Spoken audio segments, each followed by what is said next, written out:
Hey yo, what's going on, guys? Welcome back to 10-5 Plays. Now, today I want to go, way back to when Breath of the Wild came out, and all of us Zelda fans were scratching our heads about the timeline placement. Which branch does the game fit in? While yeah, this is a hard question to answer, and the popular theory was that the game took place in some type of merged timeline where all the futures and after the timeline split came together. And I actually hated this theory, to be honest. I felt like it was a bit, of a cop-out. I was actually pretty convinced that the game took place in the child timeline for a while, but I was making some video for here and I realized what I'd been missing, and I got it, and I think I figured out the timeline of these games.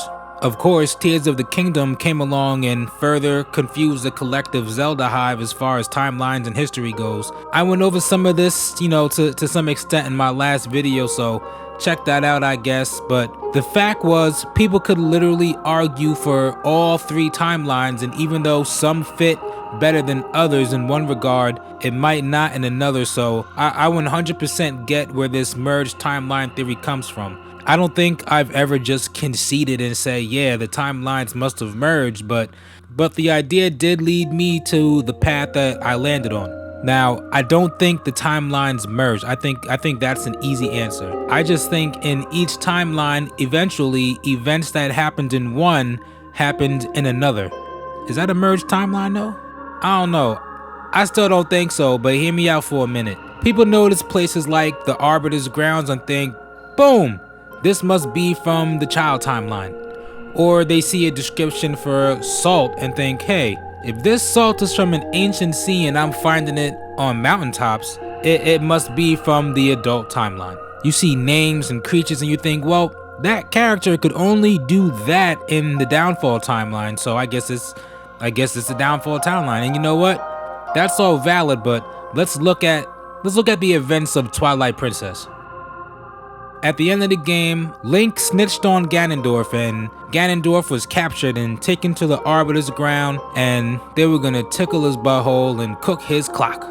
Here, he was stabbed with that sword and he was sent into the Twilight Realm after he caught that one sage's body. And we learned all about the interlopers and the war that went down, and all of this takes place in the child timeline, right? Or does it? Only some of that stuff took place in the child timeline. The interloper war that took place before the events of Ocarina of Time. So the Arbiter's grounds would exist in all three timelines too. The Mirror of Twilight would therefore also exist in all three timelines too. It wasn't even that a ton of time had passed between Ocarina of Time and Twilight Princess, and all of that stuff still took place. So I'm sure when, instead of hundreds of years between games, we get into the thousands, a lot of other events could have happened too. The Mirror of Twilight being used eventually, in the adult timeline, and a version of Link having to deal with something similar to what the Twilight Princess version of Link had to deal with, it just makes sense to me. I don't know if y'all follow Dragon Ball, but it's kind of like how even though Future Trunks' timeline ended up, so different, he still encountered events from the Majin Buu saga, even though they happened in a completely different way and at different points in time. If Ganondorf is still being reincarnated after thousands of years and was shown to reincarnate with less years in between, like Twilight Princess and Four Swords, it stands to reason that there have probably been hundreds, if not thousands, of versions of him up to the point of Breath of the Wild. And out of those Ganondorfs, I can see there being a time when the gods flooded the land, in a different timeline than the adult one. Or tried to lock him in the Twilight Realm when the mirror was discovered somewhere. I'm sure Ganondorf has defeated Link probably more than a few times between all three timelines, and the event of the downfall timeline can happen at any point in the other two.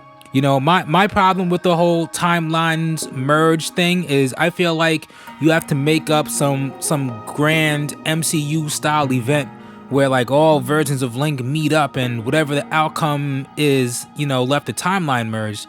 And that's a bit too much of a convenient made up excuse for me.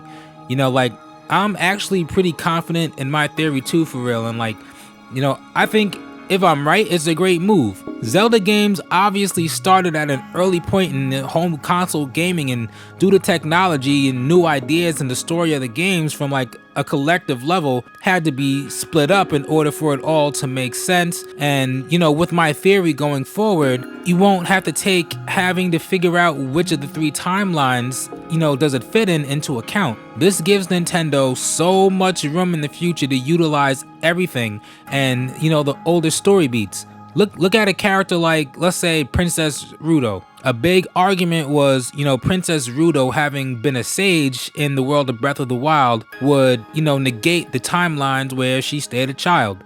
Or she didn't become a sage because whatever. But looking at Tears of the Kingdom, when, they talk about Raru's leadership, in 10,000, 20,000 years, which one will they be talking about? Even now, there's two Rarus now, however you say his name. Raru, whatever. You know what I'm saying? There could have been hundreds of Princess Rutos by this point, and one could have became a sage in a more modern than the old games, but still ancient times compared to these. I think looking at it from this perspective shows how genius it all is.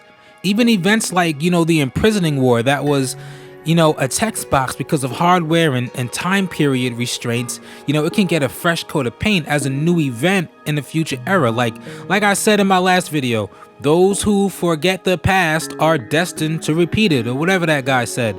So I wouldn't be surprised if other familiar events occur, but differently in the future. New fans get to see all the nods and the Easter eggs and look back to the old games without having like a convoluted timeline mess because of where this new jumping off point is. I think I got my point across. You know what I'm saying? I hope I did. Let me know if any of this makes any type of sense in them comments. Like, I feel like this video is kind of long, so thank you for sticking around and listening to me ramble about this. I appreciate y'all. Timeline talk is so 2017, bruh. But it's alright. I'll catch y'all on the next one. Thanks for listening to my video, alright? Peace.